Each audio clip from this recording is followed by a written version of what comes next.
네, 오늘 읽은 본문은 주님께 소아시아 7교회 중에 4대 교회에게 보낸 편지의 내용 5번째 서신서입니다. 작년에 성도님들과 함께 다녀왔던 바울로부터 탐방 중에 저희가 7교회를 다녔었는데 이 4대 교회를 방문했던 지역이 생각이 나서 사진을 몇 장 찾아봤습니다. 여기가 지금 남아있는 4대 교회 터입니다. 굉장히 작습니다. 또 돌려볼까요? 여기 안입니다. 저기 앞에 부분이고요. 제가 뒤에서 찍은 건데 이렇게 가깝습니다. 지금 저게 지금 신전의 기둥이 저렇게 높이 솟아 있는 것을 볼 수가 있죠. 그래서 교회 안에서 제가 본 겁니다. 저렇게 다 폐허가 되고 남아 있지 않습니다. 조금만 남아 있어요 지금요. 아까 일부 때 이위 목사님 보여준 영상이기도 합니다.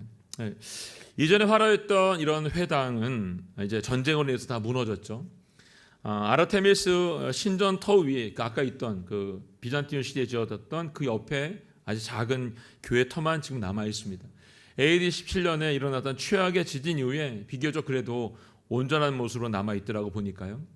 이 4대 그리스로 사르데이스라는 것은 남은 자, 새로 된, 새로 난, 또 도망쳐 나온 사람이라는 뜻을 가지고 있습니다. 근데 오늘 우리가 읽은 것처럼 그들이 이름의 뜻대로 남은 자로 새로운 자로 살아내지 못했던 걸 볼 수가 있죠.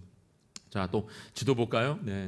사대는 우리가 알고 있는 것처럼 두아드리아에서 동남쪽으로 48에서 50km 정도 떨어 있고요, 여러분. 또 서머나에서는 오른쪽 동쪽으로 여러분 80km 정도 떨어져 있는 요새형 도시였습니다. 그래서 애굽과 메소포타미아, 헬라를 연결할 수 있는 가장 대표적인 길이었던 왕의 대로가 사대를 지나갔습니다. 로마로 가는 5개의 도로가 집중되어 있던 데가 바로 이 사대였습니다. 보시면 아시겠지만 5개의 물길이 놓여 있어서 물도 풍부했던 것을 볼 수가 있습니다. 사대는 주전 1200년경에 세워진 리디아 왕국의 수도였고요. 리디아 왕국은 셈의 아들 룻의 자손이 세운 국가다라고 말합니다. 성경은 예레미야 46장 9절에 보게 되면 화를 남기는 루딤 사람으로 기록되어 있습니다. 루딤 사람이 리디아입니다. 해발 500m 높이의 고지대에 건설된 사대성은 당시의 난공불락의 요새였어. 강력한 군사력과 풍부한 금과 은과 헬라와 메소포타미아를 연계하는 지리적인 이점이 있었기 때문에 굉장히 번성한 도시였던 걸 보게 됩니다. 사대는 신약시대에 들어와서 요세푸스에 의해 기록에 의하면 오랜 역사를 자랑하는 유대 공동체를 이루었다라고 말합니다. 그리고 100m가 넘는 길이의 거대한 유대 회당이 있었다라고 얘기합니다. 그렇게 사대교회는 당시 초대교회 중에서도 아시아에서 가장 큰 예배당을 가지고 있는 큰 교회였습니다. 그리고 다른 초대교회들과는 다르게 유대인 회당에 있는 유대인들과 성도들 간에 큰 분쟁이나 충돌이 없었던 것을 볼 수가 있습니다. 또 그 덕분에 로마인이나 헬라인들과 사대 그리스도인들이 핍박을 당하지 않았던 걸 보게 되죠. 덕분에 사대교회 성도들은 다른 초대교회 성도들과 다르게 육신적인 핍박은 없었다는 겁니다. 그렇지만 영적으로는 세상에 전투하며 교회를 생명을 잃지 않았던 초대교회 성도들과는 다르게 영적으로 피폐해지고 생명을 잃어버린 교회였다는 것을 우리가 보게 됩니다. 자, 이런 배경 속에 있는 사대교회를 향해서 말씀하시고 있는 주님의 음성이 오늘 이 본문의 말씀이죠. 자, 먼저 예수님께서 자신을 소개하시는 말씀이 1절 상반절에 나와 있습니다. 읽어보게 상반절 시작. 너는 사대교회 사자에게 이렇게 써라. 하나님이 7영과 7뼈를 가지신 이가 이렇게 말씀하신다. 아멘. 지금까지 예수님께서 자신을 소개하셨던 내용을 보게 되면 해당하는 교회의 형편에 따라서 그 상대한 표현을 사용하고 있는 걸 볼 수가 있습니다. 거기에 맞춰 썼다는 거죠. 따라서 사도교회에 대해서도 자신이 하나님의 7영과 7뼈를 가지신 분으로 지금 소개하고 있는 이유가 있습니다. 이 표현이 요한계시록 1장 4절의 반복으로 볼 수 있는데 하나님의 7영은 숫자가 대로의 7에 있는 것이 아니라 또 하나님께서 완전한 충만하신 가운데 하나님의 영으로 성령의 충만한 가운데 임하고 있다는 것을 표현해주고 있는 것이죠. 또 7뼈를 가졌다고 하는 것은 교회의 사자를 표현하고 있습니다. 따라서 이 말씀을 요약해 보면 이 충만하신 성령님과 교회의 사자를 주관하신 분이 누구냐면 바로 예수님 자신이라는 것을 지금 소개해서 알려주고 있습니다. 그렇기 때문에 모든 걸 주관하고 하시는 예수님께서 이제 이 사대교회 성도들을 향해서 오늘 먼저 책망의 말씀으로 이야기를 시작하십니다. 그 1절 하반절의 말씀이죠. 읽어볼까요? 하반절 시작. 내가 내 행위들을 알고 있으니 너는 살아있다는 이름은 가지고 있으나 실은 죽어 있구나. 아멘. 네, 먼저 내가 내 행위를 알고 있다라고 말씀하십니다. 이 표현을 또 다른 데 찾아보면 에베소 교회에도 이렇게 말씀하셨는데 에베소 교회에서도 내 행위를 알고 있다라고 한 표현과 같습니다. 그러니까 에베소 교회에서 내 행위를 알고 있다라고 하실 때 보면 그동안에 그들의 수고와 인내를 아셨고 그리고 신앙의 자세에 대해 칭찬하고 있는 말씀으로 들립니다. 근데 오늘 본문에 사도교회를 향해서 알고 있다라고 말씀하고 있는 것은 그들 향해서 책망하기 위해서 쓰고 있는 말씀인 걸 보게 됩니다. 결국 이 말씀은 내 행위를 내가 알고 있다라고 하실 때 누군가에게는 위로와 소망의 메시지가 되지만 또 다른 누군가에게는 책망의 메시지가 될 수 있다는 것을 우리에게 기억하라고 얘기하는 것입니다. 왜 사도교회가 책망의 메시지를 받게 될까요, 여러분? 오늘 보니까 그들이 살아있다는 이름을 가지고 있었으나 실은 죽어 있었기 때문이다 라고 말하고 있습니다. 여기 살아있다 헬라어 자오는 은유적인 표현으로 활기차다라는 의미를 가지고 있습니다. 그렇기 때문에 살아있다는 이름을 가지고 있었던 이 사도교회는 그 도시의 분위기에 맞춰서 활기차게 힘이 넘치는 그런 은유적인 표현을 사용하고 있는 것입니다. 그래서 그저 그들의 겉모습에 불과한 이 모습 때문에 내면적으로 죽어 있는 것을 그들이 보지 못했다는 것이죠. 예수님은 그들의 겉모습만 보고 계신 분이 아니라 내면의 속 안에 핵심을 정확하게 뚫어보는 분이라고 말씀하고 있는 겁니다. 또 여기서 죽었다는 표현 헬라어 네크로스인데 랍비들은 여러분 불경한 사람들을 가리킬 때 비유적으로 이 단어를 썼던 것을 보게 됩니다. 불경한 사람들. 사도교회 성도들은 지금 살아있다는 이름을 가지고 있었지만 실은 죽어 있다는 편지를 예수님으로부터 직접 받은 겁니다. 얼마나 당황스럽겠습니까? 이 말씀 조금 더 자세히 보면 이들이 살아있다는 것은 그들이 세상적으로 평판이 나쁘지 않았다는 것을 우리에게 알려주고 있는 겁니다. 세상적으로는 평판이 좋았어요, 여러분. 4대 도시는 로마라고 하는 왕의 도로가 열려 있었고 그 지역에 걸맞는 부유함과 윤택함을 가지고 있던 도시였다는 거죠. 이런 부유함으로 사도교회 역시 주변 이웃들로부터 외형적으로 신앙생활에 있어서 좋은 평가를 받고 있던 교회였다는 것입니다. 다른 주변의 교회들로부터도 그랬다는 거죠. 한마디로 주변 사람들에게 인정받는 교회였는지도 모릅니다. 살아있다는 교회, 전도하는 교회, 봉사하는 교회, 기도하고 예배하는 교회라고 들렸을지 모릅니다. 그러나 이런 주변의 칭찬과 달리 예수님께서는 보시기에 마치 산소호흡기를 끼고 겨우 숨만 쉬고 있는 뇌세 상태에 있는 식물인간과 같은 존재라고 지금 얘기해주고 있는 겁니다. 겉으로 사도교회는 활기가 넘쳐났습니다. 그러나 예배의 감격이 사라지고 습관적으로 예배하고 있는 태도만이 남아서 어디로 갈지 몰라 길을 잃고 방황하는 교회에 불과했다는 것이죠. 아주 그럴듯하게 모양을 갖추고 있지만 속으로는 죽었다는 말을 들을 만큼 그들의 영적인 상태는 치명적인 수준에 빠져 있었다는 겁니다. 아무리 겉으로 활발하게 움직이고 많은 일을 하고 있고 살아있는 것처럼 보여도 여러분 그것이 예수님 보시기에 어떤 모습인지를 알아야 된다는 것입니다. 우리가 정말로 알아야 되는 것은 세상의 판단, 주변의 판단, 나의 판단이 아니라 예수님께서 지금 우리를 어떻게 보시는가라는 겁니다. 예수님께서 겉만 번지르했던 율법학자들과 바리새인들에게 분명히 말씀하신 걸 여러분 기억할 겁니다. 이렇게 말씀하셨죠. 하얗게 칠한 무덤과 같다라고 경고해서 말씀해 주었습니다. 그 말씀이 마태복음 23장 28절 말씀이 나와요. 잠깐 읽어볼까요? 시작. 너희에게 화가 있을 것이다. 율법학자와 바리새파 위선자들아, 너희는 하얗게 칠한 무덤과 같다. 겉은 그렇듯해 보이지만 속은 죽은 사람의 뼈와 온갖 더러운 것들로 가득 차 있다. 이와 같이 너희도 겉으로는 사람들에게 의롭게 보이지만 그 속에는 위선과 불법이 가득 차 있다. 아멘. 예수님의 말씀하신 화가 있을 거라는 겁니다. 왜? 하얗게 칠한 무덤과 같이 겉은 번지르하지만 속은 죽어있는 뼈와 같이 온갖 더러운 것들로 가득 차 있다는 것이죠. 겉으로는 사람들에게 의롭다고 인정받을 수 있지만 너희 속 안에 위선과 불법으로 가득 차 있다라고 말하면서 이들에게 이들과 함께하지 말라고 말했습니다. 이 말은 우리가 스스로 돌아보지 않으면 우리도 하얗게 칠한 무덤과 같이 될 수 있다라고 하신 말씀입니다. 말과 행동이 같지 않고 신앙 따로 믿음 따로의 삶을 산다는 것은 하나님의 말씀을 들을 때에는 아멘 할렐루야를 외치지만 실제로 교회 밖을 나가면 세상과 함께 살아가고 있기 때문에 나 자신도 모르게 세상을 따라 살고 있고 육신의 욕심을 따라 살고 있기 때문에 것을 말해주고 있죠. 지금 사대교회를 진단하고 예수님께서는 그들이 얼마나 많이 수적으로 모여 있느냐, 그게 중요하지 않아요, 여러분. 너희가 얼마나 많이 했느냐, 그 양이 중요하지 않은 겁니다. 너희가 얼마나 건강하게 믿음을 굳건하게 지키고 있느냐 하는 이 질의 문제를 말씀해주고 있는 겁니다. 우리가 지금 나누고 있는 소아시아 7교회들을 보면 칭찬을 들은 교회, 책망을 받는 교회들이 있습니다. 근데 그 교회들에 대해서 말할 때 그 교회의 사이즈를 말하고 성장했기 때문이라고 칭찬하고 책망받지 않았습니다. 여러분, 주님의 관심은 오직 여러분 그들이 믿음을 굳건하게 지키고 있냐고 하는 이 질의 문제였습니다. 온 세상을 구원하기 땅에 오신 예수님은 한 영혼을 천하보다 귀하게 여기셨죠.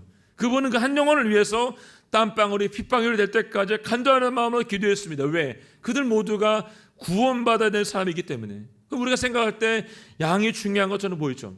그런데 주님은 마지막 심판의 자리에서 그 양을 점검하는 것이 아니라 얼마나 많이 일을 하고 얼마나 많은 걸 남겼느냐가 중요한 것이 아니라 너희가 끝까지 이 믿음을 지켰냐는 것을 점검한다는 것입니다. 자, 1절 하반절 말씀 다시 읽어볼까요? 1절 하반절 말씀 시작. 내가 내 행위들을 알고 있으니 너는 살아있다는 이름을 가지고 있으나 실은 죽어있구나. 아멘. 이 말씀은 사대교회에게 매우 가혹한 평가처럼 들립니다. 왜냐하면 이런 상태로는 성령의 역사가 일어날 수 없고 이 축복의 총로로 사용될 수 없기 때문에 그렇습니다.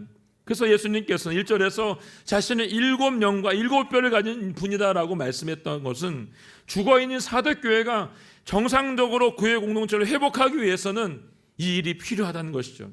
그리고 본인이 이 일을 하겠다는 것이죠. 7 등잔의 빛이 비출 수 있도록 그들이 통로가 될 수 있도록 내가 이 일을 하겠다라는 의지가 담겨 있는 것입니다. 이것이 우연일까요, 여러분? 아니요. 예수님께서는 이 모든 것들을 계획하신 가운데 이루고 있는 것을 우리가 이 말씀을 통해서 볼 수 있습니다. 자, 이제 2절 말씀으로 예수님께서 이런 의지를 더 구체적으로 우리에게 보여주고 있는 걸 찾아볼 수 있습니다. 2절 말씀 함께 2절 말씀 읽겠습니다. 시작. 너는 깨어서 죽어가는 남은 것을 굳건히 하여라. 나는 내 행위들이 하나님 앞에 온전케 된 것을 찾지 못했다. 아멘. 네. 사대교회가 가지고 있는 겉만 번지르는 행위들 속에 하나님 앞에 온전케 된 것을 찾지 못한 주님께서는 사대교회가 회복되기 위해서는 2가지가 먼저 있어야 된다는 걸 말합니다. 첫 번째는 뭐냐면 너는 깨어있어야 하는 것이고 두 번째는 굳건하여라 라는 것입니다. 깨어있어라, 굳건하라. 첫 번째 너는 깨어있어야의 권면은 2가지의 배경을 가지고 있죠, 여러분. 하나는 앞에서 보았던 사회적 배경인데 이 사대교회 성도들 유대인들과 함께 세속화됐다는 거죠.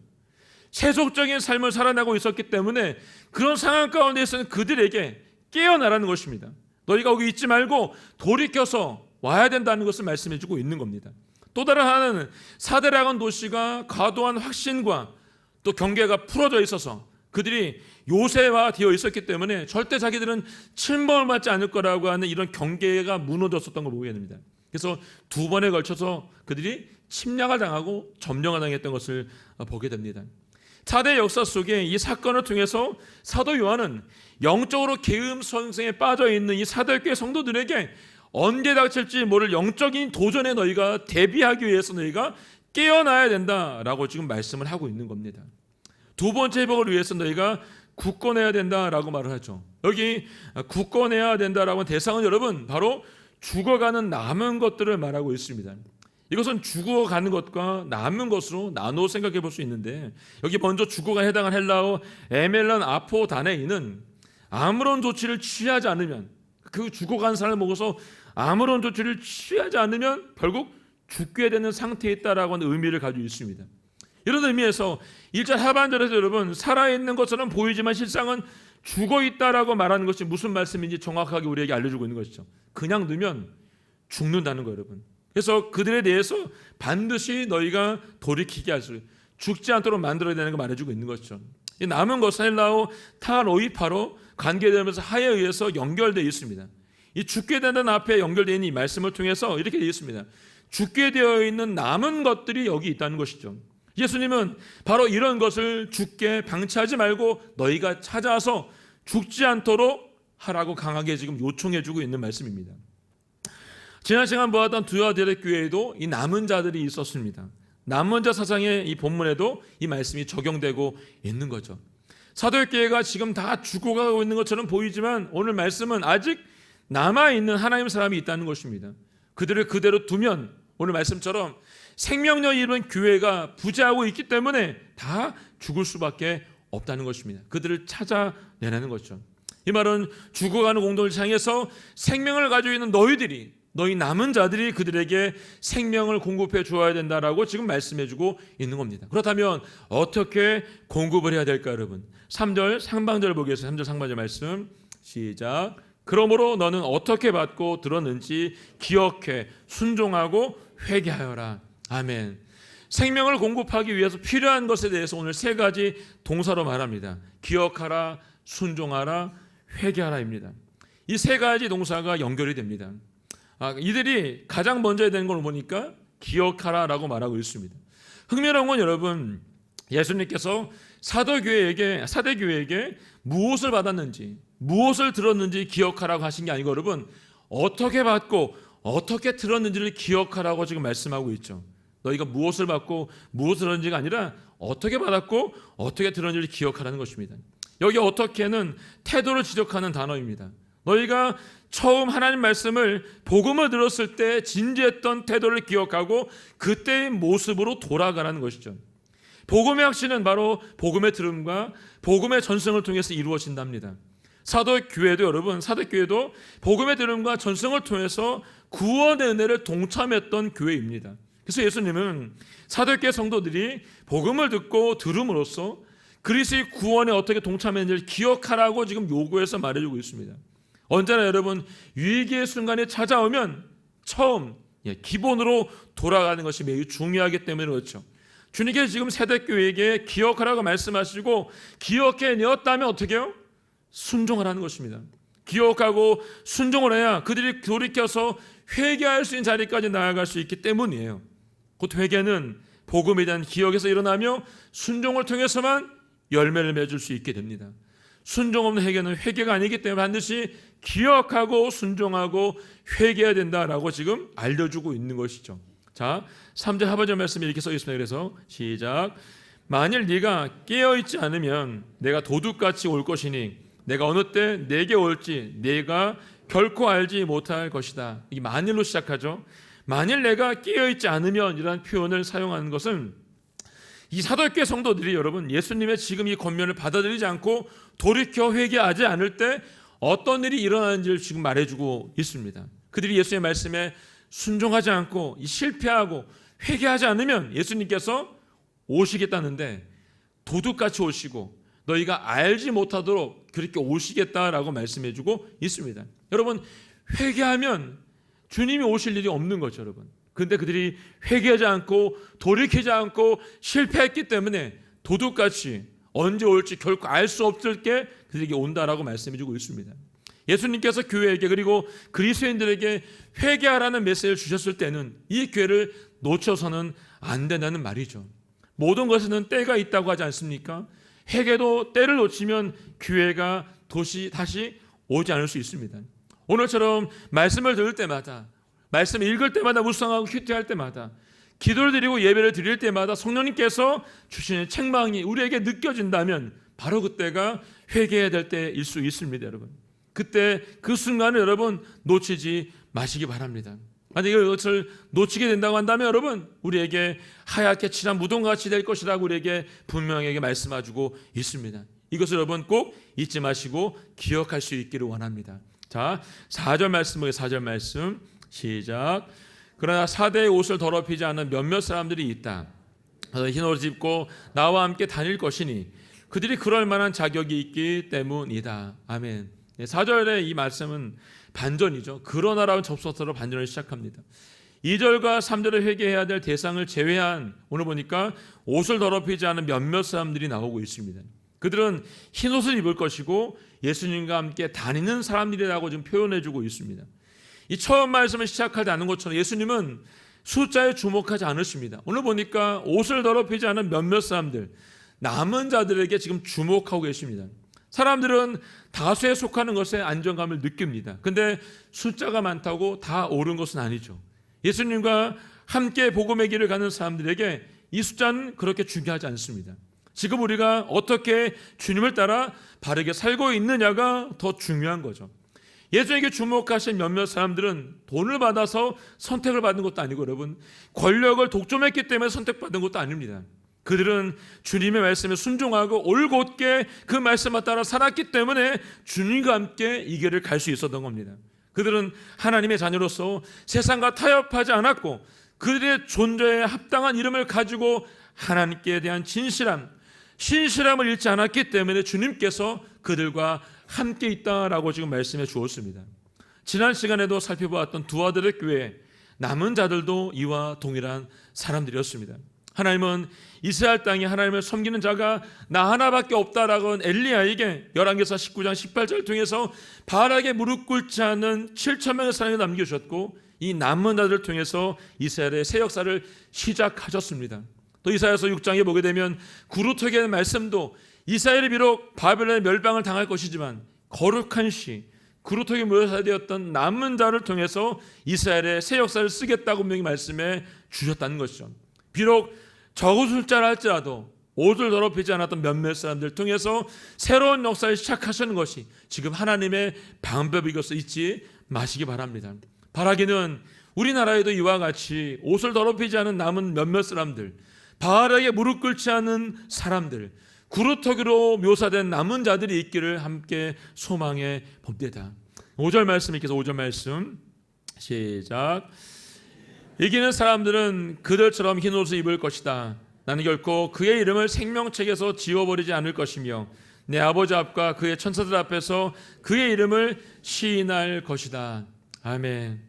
여기서 이기는 사람은 회개하라는 주의 말씀을 순종한 사람입니다. 예수 그리스도를 말미암아 죄와 사망에서 이기고 구속받은 성도들 이야기하죠. 이런 사람에게 흰옷을 입혀줄 것이고 그의 이름을 생명책에서 지우지 않을 것이고 아버지와 천사들 앞에서 그의 이름을 시인할 것이다 라고 말씀하십니다. 이 말씀 여러분 마태복음 10장 32절 33절 말씀에서 예수님이 말씀해 주었던 말씀이죠. 함께 읽어볼까요? 33절 말씀 시작. 누구든지 사람들 앞에서 날 시인하면 나도 하늘에 계신 내 아버지 앞에서 그를 시인할 것이다. 그러나 누구든지 사람들 앞에 나를 부인하면 나도 하늘에 계신 내 아버지 앞에서 그를 부인할 것이다. 아멘. 로마서 10장 9절 10절 말씀에서 사도 바울도 이렇게 고백합니다. 함께 읽어볼까요? 시작. 만일 당신의 입으로 예수를 주라고 고백하고 또 하나님께서 그분을 죽은 사람 가운데서 살리신 것을 마음에 믿으면 구원을 받을 것입니다. 사람이 마음으로 믿어 의에 이르고 입으로 고백해 구원에 이릅니다. 아멘. 네, 우리가 사람들 앞에서 예수 그리스도가 우리의 구제주이신 것을 시인하고 고백하면 예수님께서도 우리의 이름을 생명책에 기록된 그 이름을 아버지 앞에서 천사들 앞에서 시인해 주겠다라고 말씀하십니다. 당시 초대교회 성도들은 예수를 믿는다는 이유 때문에 핍박을 받고 죽임을 당했습니다. 황제 가이사가 아닌 다른 사람을 주로 시인하는 것은 반역죄로 해당했기 때문에 죽임을 내놓아야 되는 어려움이 있었습니다. 하지만 어려움과 핍박이 있음에도 불구하고 그들은 예수님을 시인했습니다. 예수님께서 그들에게 흰옷을 입혀줄 것이고 정체성을 회복해 주실 것입니다. 그리고 생명책에 그들의 이름을 기록해 주실 것입니다. 그리고 아버지와 천사 앞에서 시인해 주실 것입니다. 이제 마지막 6절 말씀을 통해서 우리가 우리 입으로 고백할 수 있기를 합니다. 이 말씀을 읽을 때 내 자신에게 하시는 주의 음성으로 듣기를 원합니다. 이 말씀 우리가 아멘을 받기를 원합니다. 내 입으로 말하지만 주님께 내게 친히 말씀하신 주의 음성으로 들을 수 있기를 원합니다. 6절 말씀 함께 한번 읽어보겠습니다. 시작. 귀 있는 사람은 성령의 교회들이 하시는 말씀을 들어라. 아멘. 전 여러분들이 귀 있는 사람이 되기를 원합니다. 그리고 성령 충만한 사람이 되기를 원합니다. 성령의 교회들에게 하시는 그 말씀을 성령의 충만한 가운데 우리들이 다 들을 수 있기를 원합니다. 계속해서 이 교회들에 대해서 말씀하고 있습니다. 오늘 말씀은 5번째 4대 교회에 대한 말씀입니다. 우리의 믿음이 살아있다는 이름을 가졌지만 죽은 믿음은 아는지 점검을 볼 필요가 있는 것이죠. 지금 세상의 교회들이 그리스도인들이 하나님의 진리를 떠나서 하나님이 계시지 않는 자리로 가는 것을 두려워하지 않고 있습니다. 여러분, 이게 지금 우리가 살고 있는 세상이죠. 오늘 본문에서 말씀하신 것처럼 저 여러분 모두가 마지막 순간까지 끝까지 옷을 더럽히지 않고 믿음의 정절을 지킬 수 있기를 주님으로 축원합니다. 주는 부르실 때에 주님 제가 여기 있습니다 고백하는 은혜가 여러분과 제 안에 있기를 원합니다. 그래서 하나님께서 말씀하실 때에 그 자리에서 주님이 내 삶을 주관할 수 있도록 그리고 고백하신 은혜가 우리 모두 가운데 있기를 선포합니다. 함께 찬양하고 기도하겠습니다.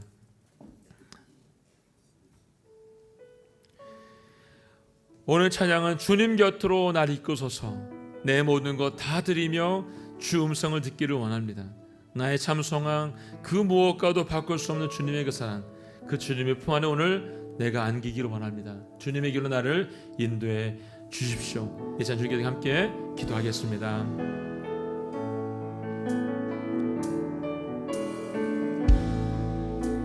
주님 곁으로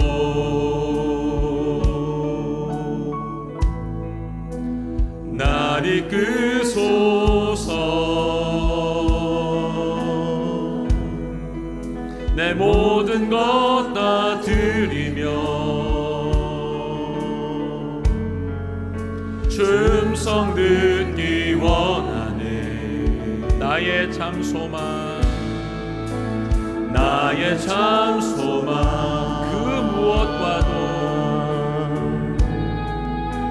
그 무엇과도 바꿀 수가 없습니다. 바꿀 수 없는 주 사랑 그 품 안에 나 안기리 아멘. 주님의 길로 인도하소서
우리에게 말씀할 주의 음성을 듣기를 원합니다.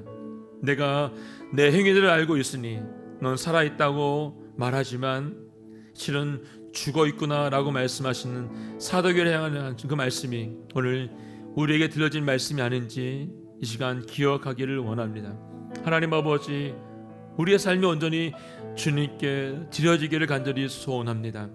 세상의 길이 아니라, 세상의 넓은 길이 아니라 주님 말씀하신 십자가의 길, 좁은 길, 순교자의 삶을 살아가는 은혜가 우리 모두 가운데 있도록 도와주시기를 간절히 소원합니다. 생명이 있는 곳에 주님이 부르신 그 길 가운데 우리 모두가 나아갈 수 있도록 도와주시고 참 소망 되신 주님만을 바라보는 은혜가 우리 모두 가운데 있게 하여 주시옵소서. 주님 부르실 때에 주님 제가 여기 있사오니 주님 저를 사용하여 주시옵소서. 이 마지막 때에 주님의 일꾼으로 쓰임받게 하여 주시옵소서. 함께 고백하며 기도하며 나아가겠습니다. 주여, 하나님 아버지, 하나님 아버지, 주님의 사람으로 쓰임받게 하여 주시옵소서. 하나님의 사람으로 하나님 아버지 쓰임받게 하여 주시옵소서. 깨어나게 하여 주시옵소서.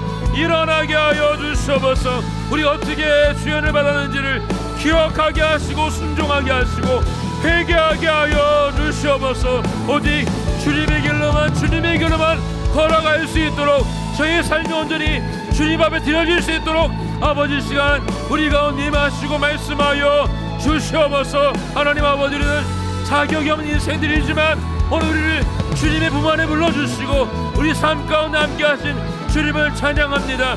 이기는 사람에게 힘을 입혀주며 생명을 책임 주지 않으며 그와 아버지와 천사 앞에서 시인하겠다 말씀한 하나님 아버지, 오늘 우리의 삶이 이와 같이 주님 앞에 드려질 수 있도록 도와주시옵고 주님과 함께 걸어낼 수 있도록 아버지 도와주시고 인도하여 주시옵소서. 바꿀 수 없는 주님의 사랑을 내 마음속 내 품 안에 품을 수 있도록 도와주시고 주님의 길로 갈 수 있도록 저희 삶을 주장하시고 아버지 인도하여 주시옵소서.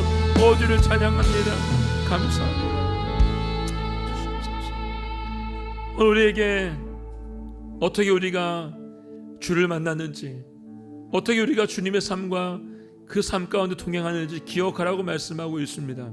아버지, 우리가 그 말씀에 기억하며 순종하며 회개할 수 있도록 도와주시고 깨달을 수 있도록 도와주시고 돌이켜 정말로 우리가 있어야 될 자리가 어디인지를 알게 하여 주시기를 간절히 소원합니다. 오늘 주님께서 이기는 사람들에게 흰옷을 입혀주고 생명책에서 이름을 지우지 않는다고 말씀하셨으며 아버지와 천사 앞에서 우리의 이름을 시인하겠다고 말씀해 주었습니다.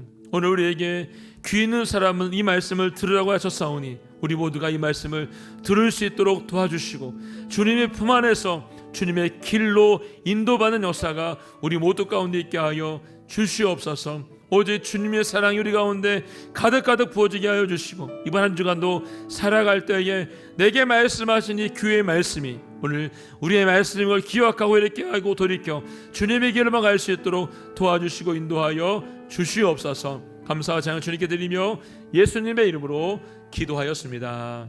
아멘.